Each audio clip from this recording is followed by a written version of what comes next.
प्यारे विद्यार्थियों, आप सब दा एक बार फिर अज समाजिक सिक्ख्या दी इस क्लास विच जी आयां नूं ते निੱਘਾ स्वागत है। विद्यार्थियों, अज असीं 6वीं जमात दे नागरिक शास्त्र दे भाग विचों पाठ 19 समुदाय अते मनुखी लोड़ां दा अध्ययन करांगे। विद्यार्थियों, इस पाठ ਨੂੰ ਪੜ੍ਹਨ ਉਪਰੰਤ ਤੁਸੀਂ ਇਸ ਗੱਲ ਨੂੰ ਚੰਗੀ ਤਰ੍ਹਾਂ ਜਾਣ ਜਾਓਗੇ ਕਿ ਮਨੁੱਖ ਸਮਾਜ ਵਿੱਚ ਕਿਉਂ ਰਹਿੰਦਾ ਹੈ, ਉਸ ਦਾ ਆਰੰਭ ਕਿੱਥੋਂ ਹੋਇਆ ਸੀ, ਸ਼ੁਰੂਆਤੀ ਦੌਰ ਵਿੱਚ ਮਨੁੱਖ ਕਿਹੋ ਜਿਹਾ ਸੀ ਤੇ ਹੁਣ ਉਹ ਕੀ ਕਰਦਾ ਹੈ ਤੇ ਅੱਜ ਦਾ ਜੋ ਸਮਾਂ ਹੈ ਉਸ ਵਿੱਚ ਮਨੁੱਖ ਦੇ ਕਿਸ ਤਰ੍ਹਾਂ ਦੇ ਫਰਜ਼ ਹਨ। ਮਨੁੱਖ ਨੂੰ ਕਿਹੜੀਆਂ ਲੋੜਾਂ ਹੁੰਦੀਆਂ ਹਨ ਜਿਨ੍ਹਾਂ ਕਰਕੇ ਉਹ ਇੱਕ ਦੂਸਰੇ ਉੱਤੇ ਨਿਰਭਰ ਰਹਿੰਦਾ ਹੈ। ਵਿਦਿਆਰਥੀਓ, ਸਮਾਜਿਕ ਵਿਗਿਆਨ ਦਾ ਵਿਸ਼ਾ ਸਾਨੂੰ ਇਸ ਲਾਇਕ ਬਣਾਉਂਦਾ ਹੈ ਕਿ ਅਸੀਂ ਸਮਾਜ ਵਿੱਚ ਵਿਚਰਦੇ ਹੋਏ ਆਪੋ ਆਪਣੀ ਜ਼ਿੰਮੇਵਾਰੀ ਨੂੰ ਬਹੁਤ ਹੀ ਬਾਖੂਬੀ ਨਿਭਾਈਏ ਅਤੇ ਸਾਨੂੰ ਪਤਾ ਲੱਗੇ ਕਿ ਅਸੀਂ ਜਿਸ ਸਮਾਜ ਵਿੱਚ ਰਹਿੰਦੇ ਹਾਂ ਉਸ ਪ੍ਰਤੀ ਸਾਡੇ ਕੀ ਫਰਜ਼ ਹਨ ਤੇ ਸਾਨੂੰ ਉਹਦੇ ਲਈ ਕੀ ਕੁਝ ਕਰਨਾ ਚਾਹੀਦਾ ਹੈ। ਆਓ ਇਸ ਪਾਠ ਦਾ ਅਧਿਐਨ ਕਰੀਏ। ਪਿਆਰੇ ਵਿਦਿਆਰਥੀਓ, ਤੁਸੀਂ ਇੱਕ ਸਮਾਜ ਵਿੱਚ ਰਹਿੰਦੇ ਹੋ। ਇਸ ਸਮਾਜ ਦੇ ਅੱਜ ਦੇ ਜਿਸ ਤਰ੍ਹਾਂ ਦਾ ਸਾਨੂੰ ਸੁੱਖ ਆਰਾਮ ਤੇ ਖੁਸ਼ਹਾਲ ਸਾਨੂੰ ਜ਼ਿੰਦਗੀ ਜੋ ਪ੍ਰਾਪਤ ਹੋਈ ਹੈ, ਇਸ ਤਰ੍ਹਾਂ ਦਾ ਸਮਾਜ ਮਨੁੱਖ ਨੂੰ ਚਾਹੀਦਾ ਹੈ। ਉਸ ਨੂੰ ਆਪਣੇ ਜੀਵਨ ਨੂੰ ਸੁਖੀ ਤੇ ਖੁਸ਼ਹਾਲ ਬਣਾਉਣ ਲਈ ਚੰਗੇ ਸਮਾਜ ਦੀ ਬਹੁਤ ਜ਼ਿਆਦਾ ਜ਼ਰੂਰਤ ਹੁੰਦੀ ਹੈ, ਕਿਉਂਕਿ ਸਮਾਜ ਤੋਂ ਬਿਨਾਂ ਮਨੁੱਖ ਦੀ ਕੋਈ ਹੋਂਦ ਨਹੀਂ। ਵਿਦਿਆਰਥੀਓ, ਇਸ ਸਮਾਜ ਜਿਸ ਵਿੱਚ ਅਸੀਂ ਸਾਰੇ ਰਹਿੰਦੇ ਹਾਂ, ਇਸ ਤੋਂ ਬਿਨਾਂ ਅਸੀਂ ਕਿਤੇ ਵੀ ਨਹੀਂ ਰਹਿ ਸਕਦੇ। ਇਕੱਲਾ ਮਨੁੱਖ ਕਿਤੇ ਵੀ ਨਹੀਂ ਰਹਿ ਸਕਦਾ। ਸਮਾਜ ਕਈ ਸਮੁਦਾਇਆਂ ਦੇ ਇਕੱਠ ਤੋਂ ਬਣਦਾ ਹੈ। ਸਮੁਦਾਇ ਵਿੱਚ ਹਰ ਇਨਸਾਨ ਦੀ ਇੱਕ ਆਪੋ ਆਪਣੀ ਪਛਾਣ ਹੁੰਦੀ ਹੈ। ਵਿਦਿਆਰਥੀਓ, ਤੁਹਾਡੇ ਮਨ ਵਿੱਚ ਕਈ ਵਾਰ ਸਵਾਲ ਆਉਂਦਾ ਹੈ, ਜਾਂ ਜੇਕਰ ਕੋਈ ਤੁਹਾਨੂੰ ਪੁੱਛੇ ਕਿ ਤੁਸੀਂ ਕੌਣ ਹੋ ਤਾਂ ਤੁਸੀਂ ਕੀ ਕਰੋਗੇ? ਸਭ ਤੋਂ ਪਹਿਲਾਂ ਤੁਸੀਂ ਉਸ ਨੂੰ ਆਪਣਾ ਨਾਮ ਦੱਸੋਗੇ।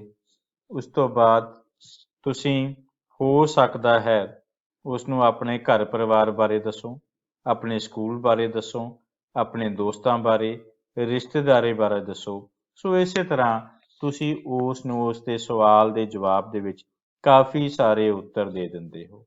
ਇਹ ਸਾਰੇ ਰਿਸ਼ਤੇ ਨਾਤੇ ਹੀ ਇੱਕ ਦੂਸਰੇ ਉੱਤੇ ਨਿਰਭਰਤਾ ਹੀ ਤਾਂ ਤੁਹਾਡੀ ਪਹਿਚਾਣ ਬਣਾਉਂਦਾ ਹੈ। ਪਿਆਰੇ ਵਿਦਿਆਰਥੀਓ, ਤੁਸੀਂ ਇਕੱਲੇ ਨਹੀਂ ਰਹਿ ਸਕਦੇ, ਕਿਉਂਕਿ ਇਨਸਾਨ ਹੀ ਇੱਕ ਇਸ ਤਰ੍ਹਾਂ ਦਾ ਪ੍ਰਾਣੀ ਹੈ ਜੋ ਕਿਤੇ ਵੀ ਇਕੱਲਾ ਨਹੀਂ ਰਹਿ ਸਕਦਾ। ਪਰਮਾਤਮਾ ਨੇ ਇਨਸਾਨ ਨੂੰ ਹੀ ਇੱਕ ਸੋਝੀ ਦਿੱਤੀ ਹੈ। ਇਸੇ ਸੋਚਣ ਸ਼ਕਤੀ ਦੇ ਕਰਕੇ ਇਨਸਾਨ ਅੱਜ ਦੇ ਆਧੁਨਿਕ ਯੁੱਗ ਵਿੱਚ ਪਹੁੰਚ ਪਾਇਆ ਹੈ। ਵਿਦਿਆਰਥੀਓ, ਇਨਸਾਨ ਇੱਕ ਦੂਸਰੇ ਉੱਤੇ ਨਿਰਭਰ ਰਹਿੰਦਾ ਹੈ। ਇਨਸਾਨ ਦੀ ਮਨੁੱਖ ਦੀ ਪਹਿਚਾਣ ਉਸਦੇ ਆਪਣੇ ਸਮੁਦਾਇ ਤੋਂ ਹੁੰਦੀ ਹੈ, ਉਸਦੇ ਆਪਣੇ ਸਮਾਜ ਤੋਂ ਹੁੰਦੀ ਹੈ। ਵਿਦਿਆਰਥੀਓ, ਇਹ ਤੁਹਾਨੂੰ ਚੰਗੀ ਤਰ੍ਹਾਂ ਸਮਝ ਲੈਣੀ ਚਾਹੀਦੀ ਹੈ।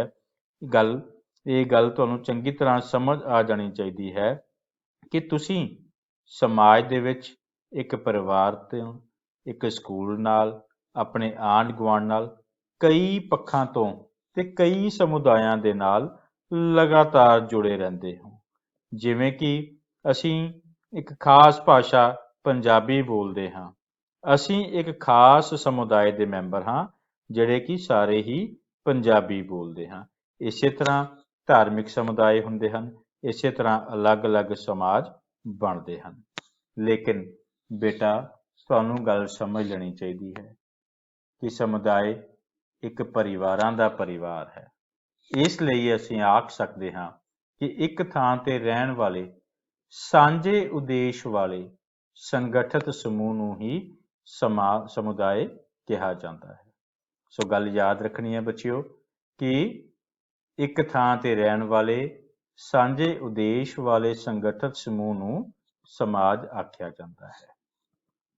ਪਿਆਰੇ ਵਿਦਿਆਰਥੀਓ, ਆਓ ਦੇਖੀਏ ਕਿ ਪਰਿਵਾਰ ਕੀ ਹੈ। ਪਰਿਵਾਰ ਬੱਚੇ ਦਾ ਮੁੱਢਲਾ ਤੇ ਪਹਿਲਾ ਸਮਾਜ ਹੈ। ਅਸੀਂ ਪਰਿਵਾਰ ਨੂੰ ਸਮਾਜ ਦੀ ਮੁੱਢਲੀ ਇਕਾਈ ਤੇ ਸਮਾਜ ਦਾ ਧੁਰਾ ਮੰਨਦੇ ਹਾਂ। ਕਿਉਂ ਬੱਚਿਓ? ਕਿਉਂਕਿ ਇਸ ਪਰਿਵਾਰ ਵਿੱਚ ਰਹਿ ਕੇ ਹੀ ਤੁਸੀਂ ਮੁੱਢਲੀਆਂ ਗੱਲਾਂ ਸਿੱਖਦੇ ਹੋ। ਇੱਕ ਬੱਚਾ ਆਪਣੇ ਮਾਂ-ਬਾਪ ਨਾਲ ਰਹਿੰਦਾ ਹੈ, ਆਪਣੇ ਭੈਣ ਭਰਾਵਾਂ ਨਾਲ ਰਹਿੰਦਾ ਹੈ, ਦਾਦਾ ਦਾਦੀ ਨਾਲ ਰਹਿੰਦਾ ਹੈ।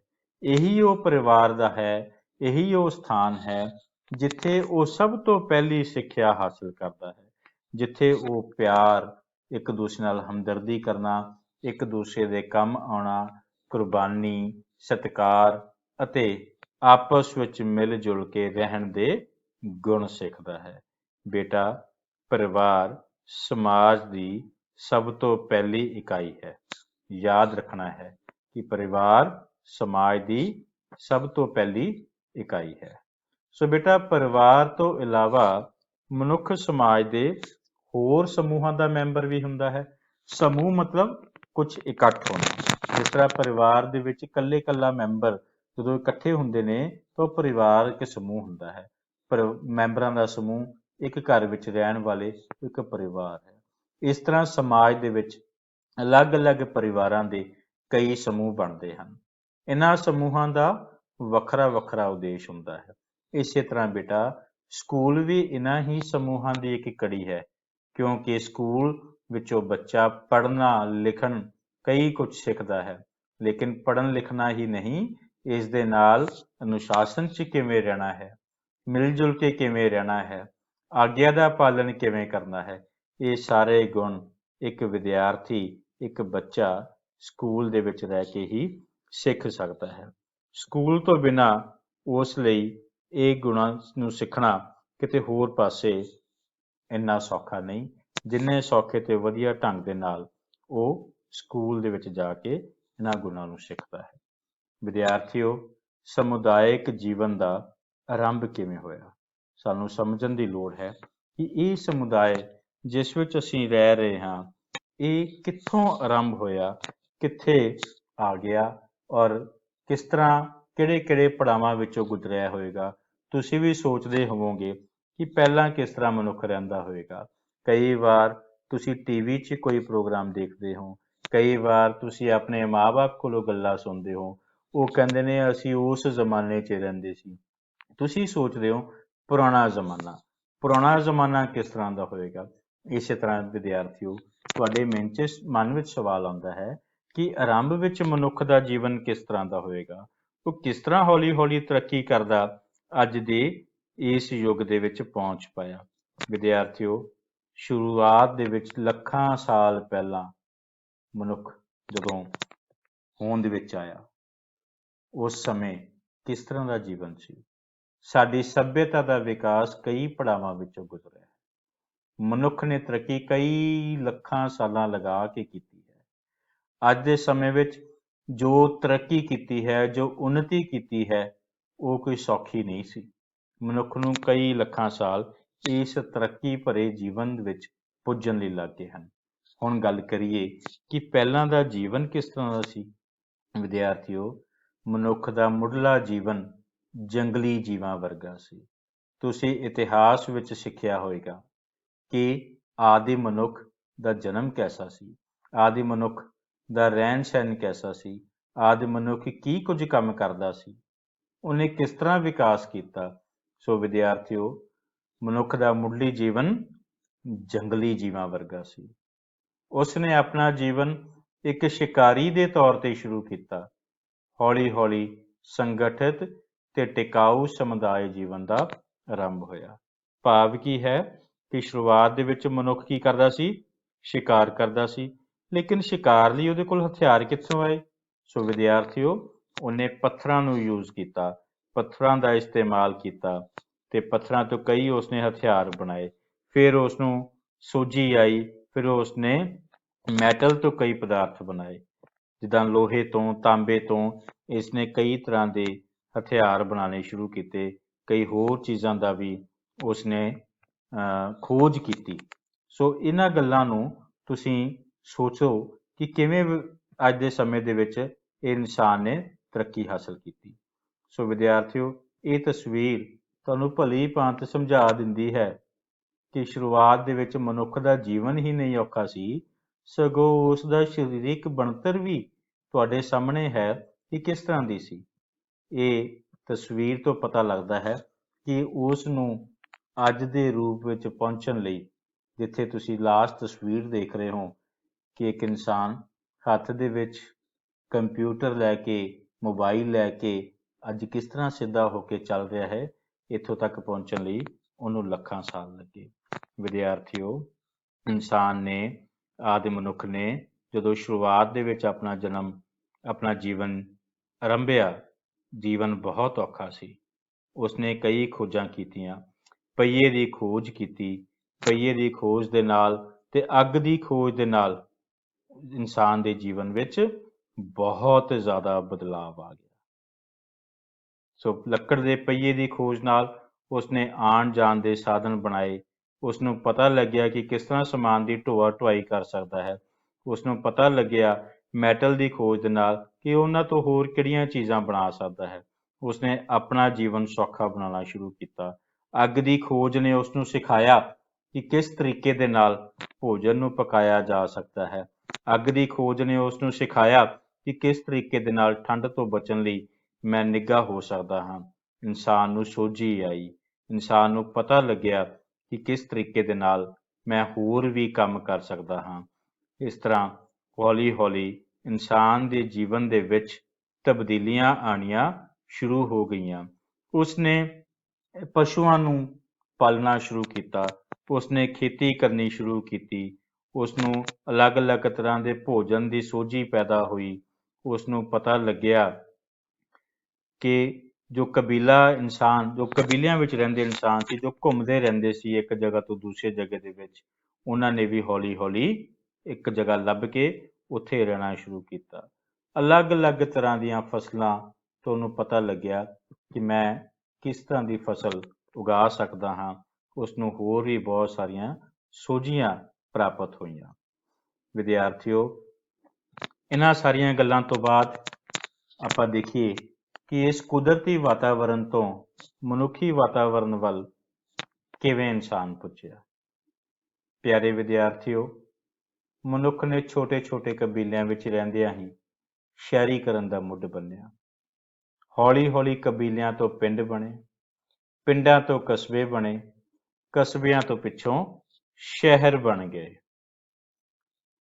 ਸ਼ਹਿਰ ਬਣਨ ਦੇ ਕੀ ਕਾਰਨ ਸੀ? ਅਸਲ ਦੇ ਵਿੱਚ ਮਨੁੱਖ ਦੇ ਵਿੱਚ ਜਦੋਂ ਇਹ ਸੋਝੀ ਆਈ ਕਿ ਉਸਨੇ ਮਿਲ ਜੁਲ ਕੇ ਰਹਿਣਾ ਹੈ, ਤਾਂ ਹੀ ਉਸਨੂੰ ਸਮਝ ਆਈ ਕਿ ਉਸਨੇ ਫਸਲਾਂ ਨੂੰ ਕਿਵੇਂ ਉਗਾਉਣਾ ਹੈ। ਉੱਤੇ ਫਸਲਾਂ ਨੂੰ ਉਗਾਉਣ ਦੇ ਲਈ ਅਸੀਂ ਕਿਸ ਤਰ੍ਹਾਂ ਇੱਕ ਦੂਜੇ ਉੱਤੇ ਨਿਰਭਰ ਹਾਂ। ਉਹ ਢੰਗ ਤਰੀਕੇ ਨਾਲ, ਇੱਕ ਵਧੀਆ ਢੰਗ ਨਾਲ ਇੱਕ ਥਾਂ 'ਤੇ ਉਸਨੇ ਜਦੋਂ ਰਹਿਣਾ ਸ਼ੁਰੂ ਕੀਤਾ, ਉਸਨੇ ਫਸਲ ਉਗਾਉਣੀ ਸ਼ੁਰੂ ਕੀਤੀ। ਉਸਨੇ ਆਪਣਾ ਪਰਿਵਾਰ ਨੂੰ ਸਮਝਣ ਦੀ ਉਸਨੂੰ ਸੋਝੀ ਆਈ ਅਤੇ ਇਸੇ ਤਰ੍ਹਾਂ ਅਲੱਗ-ਅਲੱਗ ਪਰਿਵਾਰ ਜਦੋਂ ਇਕੱਠੇ ਹੋ ਕੇ ਰਹਿਣ ਲੱਗ ਗਏ ਛੋਟੇ ਜਿਹੇ ਇਲਾਕੇ ਵਿੱਚ, ਤਾਂ ਪਿੰਡ ਬਣ ਗਏ। ਇਹ ਜਦੋਂ ਪਿੰਡ ਵਾਲੀ ਕਮਿਊਨਿਟੀ, ਪਿੰਡ ਵਾਲਾ ਸਮੁਦਾਇ ਹੋਂਦ ਵਿੱਚ ਆਇਆ ਤਾਂ ਉਸ ਦੀਆਂ ਰੋਜ਼ਾਨਾ ਦੀਆਂ ਜ਼ਰੂਰਤਾਂ ਵੱਧਦੀਆਂ ਗਈਆਂ। ਕੱਪੜੇ ਦੀ ਜ਼ਰੂਰਤ ਉਸਨੂੰ ਬਾਅਦ ਵਿੱਚ ਜਦੋਂ ਮਹਿਸੂਸ ਹੋਈ ਤਾਂ ਫਿਰ ਉਸਨੂੰ ਹੋਰਾਂ ਉੱਤੇ ਨਿਰਭਰ ਹੋਣਾ ਸ਼ੁਰੂ ਹੋਇਆ। ਇਸ ਤਰੀਕੇ ਨਾਲ ਸ਼ੁਰੂਆਤ ਦੇ ਵਿੱਚ ਜਦੋਂ ਲੋਕ ਪੈਸੇ ਦੀ ਵਰਤੋਂ ਨਹੀਂ ਕਰਦੇ ਸਨ ਤਾਂ ਉਦੋਂ ਉਹ ਵਸਤੂ ਵਟਾਂਦਰਾ ਕਰਦੇ ਸਨ। ਜਿਸ ਤਰ੍ਹਾਂ ਕਿਸਾਨ ਨੇ ਫਸਲ ਉਗਾਈ ਤੇ ਜੁਲਾਹੇ ਨੇ ਕੱਪੜਾ ਬੁਣਿਆ ਤੇ ਫਿਰ ਇਨਸਾਨ ਨੇ ਉਸਨੂੰ ਆਪਣੀ ਕਣਕ ਦੇ ਦਿੱਤੀ ਤੇ ਜੁਲਾਹੇ ਤੋਂ ਉਹ ਕੋਈ ਕੱਪੜਾ ਲੈ ਆਇਆ। ਇਸੇ ਤਰ੍ਹਾਂ ਕਿਸਾਨ ਨੇ ਆਪਣਾ ਕੋਈ ਅਨਾਜ ਲੁਹਾਰ ਨੂੰ ਦਿੱਤਾ ਤੇ ਲੁਹਾਰ ਤੋਂ ਉਹ ਫਸਲਾਂ ਵਾਸਤੇ ਕੋਈ ਹੋਰ ਆਪਣੇ ਲਈ ਔਜ਼ਾਰ ਲੈ ਆਇਆ। ਇਸ ਤਰੀਕੇ ਨਾਲ ਇਹ ਸਮੁਦਾਇ ਦੇ ਵਿੱਚ ਰਹਿਣ ਵਾਲੇ ਲੋਕ ਇੱਕ ਦੂਸਰੇ ਦੇ ਉੱਤੇ ਨਿਰਭਰ ਹੋਣ ਲੱਗ ਗਏ।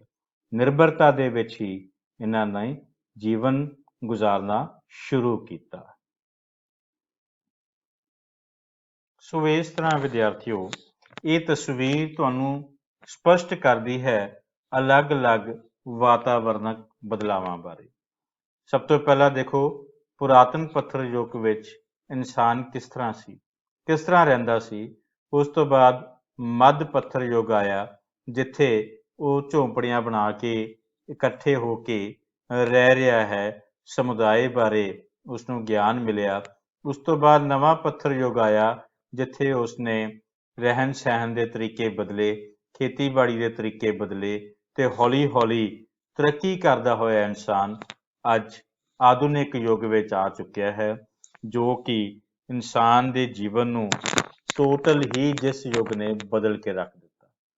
ਪੁਰਾਣੇ ਯੁੱਗ ਦੇ ਇਨਸਾਨ ਤੇ ਅੱਜ ਦੇ ਯੁੱਗ ਦੇ ਮਨੁੱਖ ਨੂੰ ਜੇ ਆਪਾਂ ਦੇਖੀਏ ਤਾਂ ਉਹਨਾਂ ਦੋਹਾਂ ਦੇ ਰਹਿਣ ਸਹਿਣ ਦੇ ਤਰੀਕੇ, ਰਹਿਣ ਸਹਿਣ ਦੇ ਲਈ ਵਰਤੀਆਂ ਜਾਂਦੀਆਂ ਵਸਤੂਆਂ, ਖਾਣ ਪੀਣ ਦੀਆਂ ਆਦਤਾਂ, ਨਵੀਆਂ ਖੋਜਾਂ, ਨਵੇਂ ਵਿਚਾਰ, ਕੀ ਗੱਲ ਕਰੀਏ ਵਿਦਿਆਰਥੀਓ, ਪੁਰਾਣਾ ਸਮਾਂ ਤੇ ਅੱਜ ਦਾ ਸਮਾਂ ਦੋਨੋਂ ਹੀ ਅਗਰ ਜੇ ਆਪਾਂ ਗੱਲ ਕਰੀਏ ਤਾਂ ਬਿਲਕੁਲ ਇੱਕ ਦੂਸਰੇ ਤੋਂ ਵੱਖਰੇ ਵੱਖਰੇ ਹਨ। ਅੱਜ ਦੇ ਸਮੇਂ ਵਿੱਚ ਕੋਈ ਵੀ ਚੀਜ਼ ਅਸੰਭਵ ਨਹੀਂ। ਲੱਖਾਂ ਹਜ਼ਾਰਾਂ ਕਿਲੋਮੀਟਰ ਦੀ ਦੂਰੀ ਇਨਸਾਨ ਪੂਰੀ ਕਰਨ ਦੀ ਸਮਰੱਥਾ ਰੱਖਦਾ ਹੈ। ਅੱਜ ਇਨਸਾਨ ਧਰਤੀ ਤੇ ਹੀ ਨਹੀਂ ਸਗੋਂ ਅਸਮਾਨ ਤੇ ਵੀ ਪੁੱਜ ਚੁੱਕਿਆ ਹੈ। ਆਧੁਨਿਕ ਯੁੱਗ ਦੇ ਵਿੱਚ ਇਨਸਾਨ ਨੇ ਕਈ ਤਰੱਕੀਆਂ ਕੀਤੀਆਂ ਹਨ। ਕਿਤੇ ਦਾ ਕਿਤੇ ਇਨਸਾਨ ਸੋਚਦਾ ਹੈ ਤੇ ਉਹ ਕਰ ਬੈਠਦਾ ਹੈ।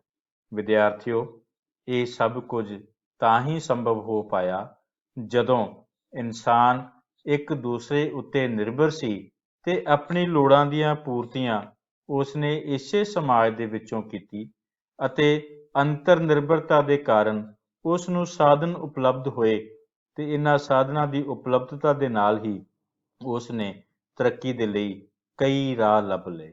ਵਿਦਿਆਰਥੀਓ, ਆਪਾਂ ਇਸ ਗੱਲ ਨੂੰ ਸਮਝੀਏ ਕਿ ਆਖਰ ਇਸ ਸਮੁਦਾਇਕ ਜੀਵਨ ਦੀ ਮਨੁੱਖ ਨੂੰ ਲੋੜ ਹੀ ਕਿਉਂ ਪਈ।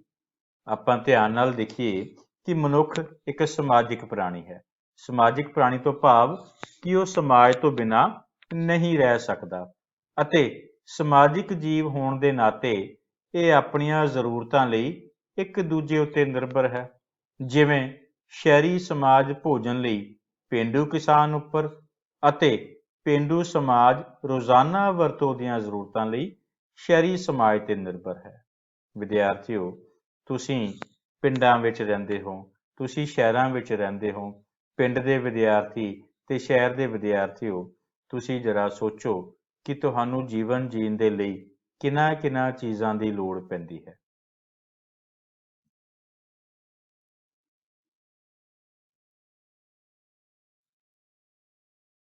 ਆਪਣੇ ਮਨ ਵਿੱਚ ਵਿਚਾਰ ਕਰੋ ਕਿ ਜਿਨ੍ਹਾਂ ਵਸਤੂਆਂ ਬਾਰੇ ਤੁਸੀਂ ਸੋਚ ਰਹੇ ਹੋ ਜਾਂ ਤੁਹਾਡੇ ਕਮਰੇ ਵਿੱਚ ਜੋ ਵਸਤੂਆਂ ਇਸ ਵੇਲੇ ਪਈਆਂ ਹਨ ਜਾਂ ਜੋ ਵਸਤੂਆਂ ਤੁਹਾਡੀ ਰਸੋਈ ਘਰ ਵਿੱਚ ਪਈਆਂ ਹੋਈਆਂ ਹਨ, ਕੀ ਇਹ ਸਾਰੀਆਂ ਵਸਤੂਆਂ ਤੁਸੀਂ ਆਪ ਹੀ ਅਰੇਂਜ ਕੀਤੀਆਂ ਹਨ ਜਾਂ ਇਹਨਾਂ ਵਸਤੂਆਂ ਲਈ ਤੁਹਾਨੂੰ ਦੂਜੇ ਲੋਕਾਂ ਦੇ ਉੱਤੇ ਨਿਰਭਰ ਹੋਣਾ ਪਿਆ, ਤੁਹਾਨੂੰ ਦੂਜੇ ਸਮੁਦਾਇਆਂ ਵੱਲ ਵੇਖਣਾ ਪਿਆ। ਵਿਦਿਆਰਥੀਓ, ਤੁਹਾਨੂੰ ਅਨਾਜ ਵਾਸਤੇ ਪੇਂਡੂ ਜੀਵਨ, ਪੇਂਡੂ ਕਿਸਾਨ ਉੱਤੇ ਨਿਰਭਰ ਹੋਣਾ ਪਏਗਾ। ਤੇ ਜੇ ਤੁਸੀਂ ਟੈਲੀਵਿਜ਼ਨ ਜਾਂ ਕੰਪਿਊਟਰ ਖਰੀਦਣਾ ਹੈ ਜਾਂ ਮੋਬਾਈਲ ਦੀਆਂ ਨਵੀਆਂ ਐਪਸ ਲੈਣੀਆਂ ਹਨ ਜਾਂ ਕੋਈ ਨਵੇਂ ਸੌਫਟਵੇਅਰ ਲੈਣੇ ਹਨ, ਘਰ ਵਿੱਚ ਏਸੀ ਲੈਣਾ ਹੈ ਜਾਂ ਹੋਰ ਕੋਈ ਚੀਜ਼ਾਂ ਲੈਣੀਆਂ ਹਨ, ਤਾਂ ਤੁਹਾਨੂੰ ਉਹਦੇ ਲਈ ਸ਼ਹਿਰ ਉੱਤੇ ਨਿਰਭਰ ਹੋਣਾ ਪਏਗਾ। ਵਿਦਿਆਰਥੀਓ, ਸਾਰੀ ਦੁਨੀਆ ਕਿਸੇ ਨਾ ਕਿਸੇ ਲੋੜ ਲਈ ਇੱਕ ਦੂਜੇ ਉੱਤੇ ਹੀ ਨਿਰਭਰ ਹੈ। ਸਮੁਦਾਇਕ ਜੀਵਨ ਵਿੱਚ ਇਹ ਸਾਨੂੰ ਸਭ ਕੁਝ ਪ੍ਰਾਪਤ ਹੁੰਦਾ ਹੈ ਤੇ ਸਮੁਦਾਇ ਜੀਵਨ ਦੀ ਸਾਡੇ ਜੀਵਨ ਵਿੱਚ ਬੜੀ ਮਹੱਤਤਾ ਹੈ, ਕਿਉਂਕਿ ਸਭ ਤੋਂ ਪਹਿਲਾਂ ਮੈਂ ਗੱਲ ਕੀਤੀ ਸੀ ਕਿ ਅਸੀਂ ਇੱਕ ਪਰਿਵਾਰ ਵਜੋਂ ਰਹਿੰਦੇ ਹਾਂ ਤੇ ਪਰਿਵਾਰ ਕਿੱਥੇ ਰਹਿੰਦਾ ਹੈ? ਇੱਕ ਘਰ ਦੇ ਵਿੱਚ। ਤੇ ਘਰ ਜਾਂ ਪਰਿਵਾਰ ਦੀ ਗੱਲ ਕਰੀਏ ਤਾਂ ਸਮਾਜ ਦੀ ਸਭ ਤੋਂ ਛੋਟੀ ਇਕਾਈ ਸਾਡਾ ਪਰਿਵਾਰ ਹੁੰਦਾ ਹੈ। ਤਾਂ ਸਭ ਤੋਂ ਪਹਿਲਾਂ ਸਾਨੂੰ ਸਮੁਦਾਇਕ ਜੀਵਨ ਦੀ ਲੋੜ ਕਿਉਂ ਪਈ? ਸਾਨੂੰ ਘਰ ਅਤੇ ਸੁਰੱਖਿਆ ਪ੍ਰਦਾਨ ਕਰਦਾ ਹੈ। ਇਹ ਸਮਾਜ ਹੀ ਹੈ ਜਿੱਥੇ ਸਾਨੂੰ ਘਰ ਮਿਲਦਾ ਹੈ, ਜਿੱਥੇ ਸਾਨੂੰ ਸੁਰੱਖਿਆ ਮਿਲਦੀ ਹੈ।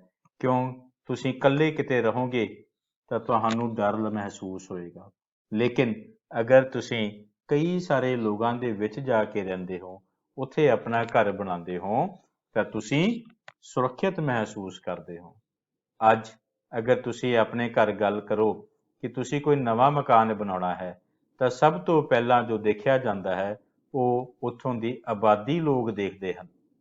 ਤੁਸੀਂ ਵੀ ਇਹੀ ਦੇਖੋਗੇ ਕਿ ਉਸ ਜਗ੍ਹਾ ਉੱਪਰ ਕਿੰਨੇ ਕੁ ਲੋਕ ਰਹਿੰਦੇ ਹਨ।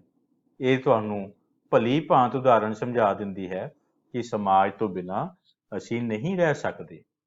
ਫਿਰ ਜੋ ਸਮਾਜ ਹੈ, ਇਸ ਦੀ ਲੋੜ ਇਸ ਕਰਕੇ ਪੈਂਦੀ ਹੈ ਕਿਉਂਕਿ ਸਾਡੇ ਰੋਜ਼ ਦੀਆਂ ਜ਼ਰੂਰਤਾਂ ਦੀ ਪੂਰਤੀ ਵੀ ਇੱਥੋਂ ਹੀ ਹੁੰਦੀ ਹੈ। ਮੈਂ ਹੁਣੇ ਗੱਲ ਕੀਤੀ ਸੀ ਕਿ ਜੋ ਕੁਝ ਤੁਹਾਡੇ ਘਰ ਪਿਆ ਹੈ ਉਹ ਤੁਸੀਂ ਇਕੱਲੇ ਅਰੇਂਜ ਨਹੀਂ ਕਰ ਸਕਦੇ। ਉਸ ਦੇ ਲਈ ਤੁਹਾਨੂੰ ਇੱਕ ਦੂਸਰੇ ਉੱਪਰ ਨਿਰਭਰ ਹੋਣਾ ਹੀ ਪਏਗਾ। ਸੋ ਵਿਦਿਆਰਥੀਓ, ਰੋਜ਼ਾਨਾ ਵਸਤੂਆਂ ਦੀ ਪੂਰਤੀ ਕਿੱਥੋਂ ਹੋਏਗੀ? ਬਿਲਕੁਲ ਠੀਕ, ਸਮਾਜ ਵਿੱਚੋਂ, ਵੱਖਰੇ ਵੱਖਰੇ ਸਮੁਦਾਇਆਂ ਵਿੱਚੋਂ, ਵੱਖਰੇ ਵੱਖਰੇ ਲੋਕ ਜੋ ਵੱਖ-ਵੱਖ ਉਤਪਤੀ ਕਰਦੇ ਹਨ, ਉਤਪਾਦਨ ਕਰਦੇ ਹਨ, ਉਹਨਾਂ ਤੋਂ। ਇਸ ਦੇ ਨਾਲ ਸਾਡੇ ਨਾਲ ਵਿਚਾਰਾਂ ਅਤੇ ਗਿਆਨ ਦਾ ਆਦਾਨ ਪ੍ਰਦਾਨ ਕਰਕੇ ਸਾਡੀ ਸੰਸਕ੍ਰਿਤੀ ਅਤੇ ਸੱਭਿਅਤਾ ਦਾ ਵਿਕਾਸ ਕਰਦਾ ਹੈ। ਵਿਦਿਆਰਥੀਓ, ਸਮਾਜ ਵਿੱਚ ਰਹਿੰਦੇ ਹੋਏ ਤੁਸੀਂ ਅਣਗਿਣਤ ਲੋਕਾਂ ਨੂੰ ਮਿਲਦੇ ਹੋ, ਤੁਸੀਂ ਅਣਗਿਣਤ ਲੋਕਾਂ ਨਾਲ ਗੱਲਬਾਤ ਕਰਦੇ ਹੋ, ਉਹਨਾਂ ਦੇ ਵਿਚਾਰ ਸੁਣਦੇ ਹੋ, ਉਹਨਾਂ ਦੇ ਵਿਚਾਰਾਂ ਤੋਂ ਬਹੁਤ ਕੁਝ ਸਿੱਖਦੇ ਹੋ। ਇਸੇ ਤਰ੍ਹਾਂ ਉਹ ਲੋਕ ਤੁਹਾਡੇ ਕੋਲੋਂ ਸਿੱਖਦੇ ਹਨ। ਲੋਕਾਂ ਦੇ ਵਿੱਚ ਜਦੋਂ ਆਪਸੀ ਵਿਚਾਰਾਂ ਦਾ ਆਦਾਨ ਪ੍ਰਦਾਨ ਹੁੰਦਾ ਹੈ ਤਾਂ ਸਾਨੂੰ ਬਹੁਤ ਸਾਰਾ ਗਿਆਨ ਮਿਲਦਾ ਹੈ। ਸਾਨੂੰ ਪਤਾ ਚੱਲਦਾ ਹੈ ਕਿ ਅਸੀਂ ਜ਼ਿੰਦਗੀ ਦੇ ਵਿੱਚ ਹੋਰ ਕੀ ਬਦਲਾਅ ਕਰ ਸਕਦੇ ਹਾਂ, ਕਿਵੇਂ ਬਦਲਾਅ ਕਰ ਸਕਦੇ ਹਾਂ। ਇਹਨਾਂ ਬਦਲਾਵਾਂ ਦੇ ਨਾਲ ਜੋ ਸਾਡੇ ਰੀਤੀ ਰਿਵਾਜ ਨੇ ਉਹ ਵੀ ਬਦਲਦੇ ਹਨ, ਜਿਸ ਤਰੀਕੇ ਨਾਲ ਅਸੀਂ ਰਹਿੰਦੇ ਹਾਂ ਉਹ ਵੀ ਬਦਲਦਾ ਹੈ, ਸਾਡਾ ਖਾਣ ਪਾਣ ਬਦਲਦਾ ਹੈ, ਸਾਡੀਆਂ ਆਦਤਾਂ ਬਦਲਦੀਆਂ ਹਨ, ਸਾਡੇ ਰੀਤ ਰਿਵਾਜ ਬਦਲਦੇ ਹਨ, ਸਾਡੀ ਸੋਚ ਬਦਲਦੀ ਹੈ, ਸਾਡੇ ਵਿਸ਼ਵਾਸ ਬਦਲਦੇ ਹਨ। ਇਸੇ ਕਰਕੇ ਤਾਂ ਬੇਟਾ ਮੈਂ ਤੁਹਾਨੂੰ ਦੱਸਿਆ ਸੀ ਕਿ ਪੁਰਾਣੇ ਸਮੇਂ ਤੋਂ ਅਗਰ ਅੱਜ ਆਪਾਂ ਆਧੁਨਿਕ ਯੁੱਗ ਦੇ ਵਿੱਚ ਰਹਿੰਦੇ ਮਨੁੱਖ ਨੂੰ ਦੇਖੀਏ ਤਾਂ ਜ਼ਮੀਨ ਅਸਮਾਨ ਦਾ ਫਰਕ ਹੈ। ਉਹਨਾਂ ਲਈ ਸਿਰਫ ਸ਼ਿਕਾਰ ਕਰਕੇ ਤੇ ਖਾ ਪੀ ਲੈਣਾ ਹੀ ਇੰਨਾ ਕੀ ਜ਼ਿੰਦਗੀ ਦਾ ਮਕਸਦ ਸੀ, ਲੇਕਿਨ ਅੱਜ ਇਨਸਾਨ ਦੀ ਜ਼ਿੰਦਗੀ ਦਾ ਮਕਸਦ ਇਸ ਤੋਂ ਕਿਤੇ ਵਿਸ਼ਾਲ ਹੋ ਚੁੱਕਿਆ ਹੈ।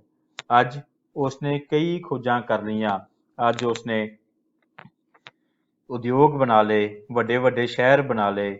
ਵਿਗਿਆਨ ਤੇ ਤਕਨੀਕ ਦੀਆਂ ਖੋਜਾਂ ਦੇ ਨਾਲ ਸ਼ਹਿਰਾਂ ਦਾ ਬਹੁਤ ਜ਼ਿਆਦਾ ਵਿਕਾਸ ਹੋਇਆ ਤੇ ਇਨਸਾਨ ਨੂੰ ਬਹੁਤ ਸਾਰੀਆਂ ਸੁੱਖ ਸੁਵਿਧਾਵਾਂ ਪ੍ਰਾਪਤ ਹੋਈਆਂ।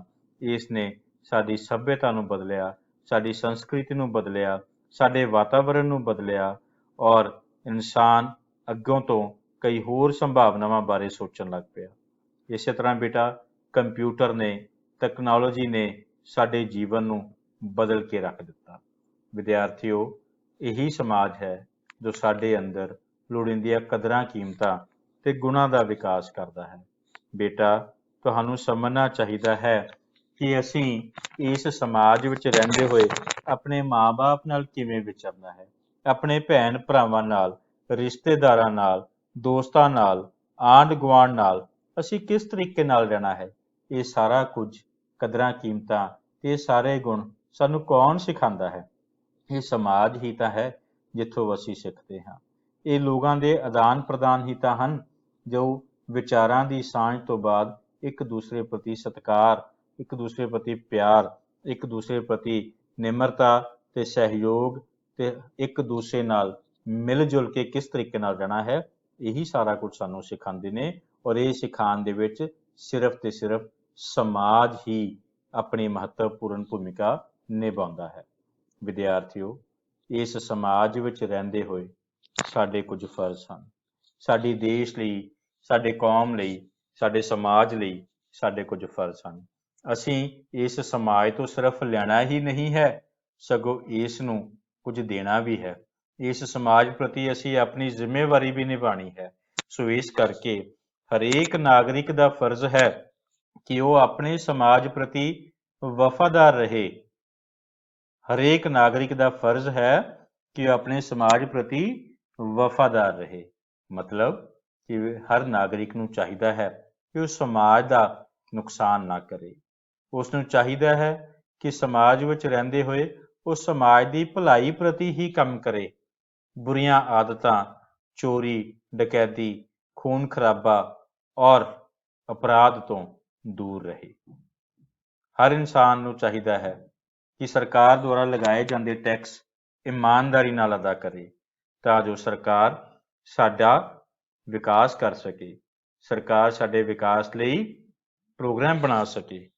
ਇਹ ਪ੍ਰੋਗਰਾਮ ਤਾਂ ਹੀ ਬਣਨਗੇ, ਇਹ ਸੜਕਾਂ, ਇਹ ਪੁਲ, ਰੇਲਵੇ, ਬੱਸਾਂ, ਹਸਪਤਾਲ, ਸਕੂਲ, ਧਰਮਸ਼ਾਲਾ, ਹਰ ਚੀਜ਼ ਇਨਸਾਨ ਨੂੰ ਤਾਂ ਹੀ ਸਹੀ ਰੂਪ ਵਿੱਚ ਪ੍ਰਾਪਤ ਹੋਏਗੀ ਜੇ ਸਰਕਾਰ ਦੀ ਆਮਦਨ ਹੋਏਗੀ, ਤੇ ਸਰਕਾਰ ਦੀ ਆਮਦਨ ਦਾ ਜ਼ਰੀਆ ਹੁੰਦੇ ਹਨ ਟੈਕਸ। ਇਸ ਕਰਕੇ ਸਾਡਾ ਫਰਜ਼ ਬਣਦਾ ਹੈ ਕਿ ਜੋ ਵੀ ਸਰਕਾਰ ਦੁਆਰਾ ਟੈਕਸ ਲਗਾਏ ਗਏ ਹਨ, ਅਸੀਂ ਇਮਾਨਦਾਰੀ ਨਾਲ ਉਹ ਅਦਾ ਕਰੀਏ।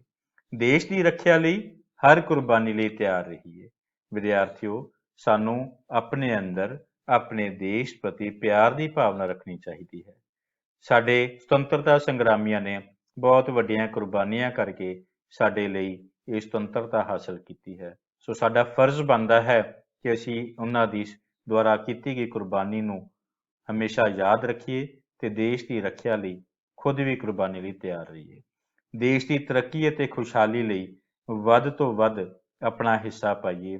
ਆਪਣੇ ਸਮਾਜਿਕ ਤੇ ਕੁਦਰਤੀ ਵਾਤਾਵਰਣ ਨੂੰ ਪ੍ਰਦੂਸ਼ਿਤ ਹੋਣ ਤੋਂ ਬਚਾਈਏ। ਸਾਨੂੰ ਚਾਹੀਦਾ ਹੈ ਕਿ ਅਸੀਂ ਕੋਈ ਵੀ ਅਜਿਹਾ ਕੰਮ ਨਾ ਕਰੀਏ ਜਿਸ ਨਾਲ ਸਾਡਾ ਵਾਤਾਵਰਣ ਗੰਦਾ ਹੋਵੇ। ਵਿਦਿਆਰਥੀਓ, ਸਾਡਾ ਭਾਰਤੀ ਸੱਭਿਆਚਾਰਕ ਭਿੰਨਤਾਵਾਂ, ਭਾਰਤ ਦੇਸ਼ ਅਨੇਕਤਾ ਵਿੱਚ ਏਕਤਾ ਵਾਲਾ ਦੇਸ਼ ਹੈ। ਭੂਗੋਲਿਕ, ਧਾਰਮਿਕ, ਸਮਾਜਿਕ ਅਤੇ ਸੱਭਿਆਚਾਰਕ ਭਿੰਨਤਾ ਦੇ ਬਾਵਜੂਦ ਇਸ ਦੇ ਨਾਗਰਿਕਾਂ ਨੇ ਦੇਸ਼ ਦੇ ਵਿਕਾਸ ਵਿੱਚ ਬਹੁਤ ਯੋਗਦਾਨ ਪਾਇਆ ਹੈ। ਭਾਰਤ ਦਾ ਸੱਭਿਆਚਾਰਕ ਵਿਰਸਾ ਬਹੁਤ ਅਮੀਰ ਹੈ ਅਤੇ ਵਖਰੇਵਿਆਂ ਭਰਾ ਹੈ, ਪਰ ਇਹ ਸਾਡੀ ਸ਼ਕਤੀ ਦਾ ਸੋਮਾ ਹੈ। ਸੱਭਿਆਚਾਰਕ ਸਾਂਝ ਨਾਲ ਦੇਸ਼ ਪਿਆਰ ਅਤੇ ਦੇਸ਼ ਭਗਤੀ ਦੀ ਭਾਵਨਾ ਪੈਦਾ ਹੁੰਦੀ ਹੈ। ਵਿਦਿਆਰਥੀਓ, ਸਾਡੇ ਦੇਸ਼ ਵਿੱਚ ਅਲੱਗ-ਅਲੱਗ ਧਰਮਾਂ ਦੇ ਲੋਕ ਰਹਿੰਦੇ ਹਨ। ਤੁਸੀਂ ਵੀ ਜਿਸ ਜਮਾਤ ਵਿੱਚ ਪੜ੍ਹਦੇ ਹੋ, ਜਿਸ ਸਕੂਲ ਵਿੱਚ ਹੋ, ਉੱਥੇ ਹੀ ਦੇਖੋ ਅਲੱਗ-ਅਲੱਗ ਧਰਮ ਦੇ ਲੋਕ ਹਨ। ਅਲੱਗ-ਅਲੱਗ ਧਰਮਾਂ ਦੇ ਵਿਦਿਆਰਥੀ ਅਲੱਗ-ਅਲੱਗ ਇਲਾਕਿਆਂ ਤੋਂ ਆਉਂਦੇ ਹਨ, ਲੇਕਿਨ ਤੁਸੀਂ ਸਭ ਮਿਲ ਜੁਲ ਕੇ ਰਹਿੰਦੇ ਹੋ। ਸਾਡਾ ਭਾਰਤ ਅਨੇਕਤਾ ਵਿੱਚ ਏਕਤਾ ਵਾਲਾ ਦੇਸ਼ ਹੈ। ਸਾਨੂੰ ਇਸ ਦੀ ਸੰਭਾਲ ਕਰਨ ਦੀ ਲੋੜ ਹੈ। ਵਿਦਿਆਰਥੀਓ, ਇਸ ਤਰੀਕੇ ਨਾਲ ਸਾਨੂੰ ਆਪਣੇ ਸਮੁਦਾਇ ਨੂੰ ਸਮਝ ਲੈਣਾ ਚਾਹੀਦਾ ਹੈ। ਆਓ ਕੁਝ ਅਭਿਆਸ ਕਰੀਏ। ਖਾਲੀ ਥਾਵਾਂ ਨੂੰ ਭਰੋ। ਆਪਣੇ ਮਨ ਵਿੱਚ ਜਾਂ ਆਪਣੀ ਕਾਪੀ ਵਿੱਚ ਇਸ ਦਾ ਉੱਤਰ ਤੁਸੀਂ ਲਿਖੋ। ਸਮਾਜ ਦੀ ਮੁੱਢਲੀ ਇਕਾਈ ਡੈਸ਼ ਹੈ। ਸਮੁਦਾਇ ਨੂੰ ਪਰਿਵਾਰਾਂ ਦਾ ਡੈਸ਼ ਕਿਹਾ ਜਾਂਦਾ ਹੈ। ਸੱਭਿਆਚਾਰਕ ਸਾਂਝ ਨਾਲ ਡੈਸ਼ ਦੀ ਭਾਵਨਾ ਪੈਦਾ ਹੁੰਦੀ ਹੈ। ਮਨੁੱਖ ਇੱਕ ਡੈਸ਼ ਹੈ। ਭਾਰਤ ਅਨੇਕਤਾ ਵਿੱਚ, ਬਿਲਕੁਲ ਠੀਕ, ਏਕਤਾ ਵਾਲਾ ਦੇਸ਼ ਹੈ। ਠੀਕ ਗਲਤ, ਪੰਜਾਬ ਅਤੇ ਹਿਮਾਚਲ ਦਾ ਜਲਵਾਯੂ ਇੱਕੋ ਜਿਹਾ ਹੁੰਦਾ ਹੈ। ਪਿੰਡਾਂ ਦਾ ਮੁੱਖ ਧੰਦਾ ਖੇਤੀਬਾੜੀ ਹੈ। ਮਨੁੱਖ ਦਾ ਜੀਵਨ ਸ਼ੁਰੂ ਤੋਂ ਹੀ ਸਥਾਈ ਸੀ। ਮਨੁੱਖ ਲਈ ਸਮੁਦਾਇ ਦੀ ਜ਼ਿਆਦਾ ਜ਼ਰੂਰਤ ਨਹੀਂ ਹੈ। ਮੁੱਢਲੇ ਮਨੁੱਖ ਦਾ ਮੁੱਖ ਧੰਦਾ ਖੇਤੀਬਾੜੀ ਕਰਨਾ ਸੀ। ਵਿਦਿਆਰਥੀਓ, ਅੱਜ ਦੇ ਇਸ ਪਾਠ ਤੋਂ ਤੁਹਾਨੂੰ ਚੰਗੀ ਤਰ੍ਹਾਂ ਸਮਝ ਆ ਗਿਆ ਕਿ ਤੁਸੀਂ ਕਿਸ ਤਰੀਕੇ ਨਾਲ ਇਸ ਸਮੁਦਾਇ ਨੂੰ ਸਮਝਣਾ ਹੈ। ਤੁਸੀਂ ਕਿਸ ਤਰੀਕੇ ਨਾਲ ਇਸ ਸਮੁਦਾਇ ਪ੍ਰਤੀ ਆਪਣੀ ਜ਼ਿੰਮੇਵਾਰੀਆਂ ਨੂੰ ਸਮਝਣਾ ਹੈ। ਆਪਣਾ ਵਧੀਆ ਰੋਲ ਕਿਸ ਤਰ੍ਹਾਂ ਅਦਾ ਕਰਨਾ ਹੈ।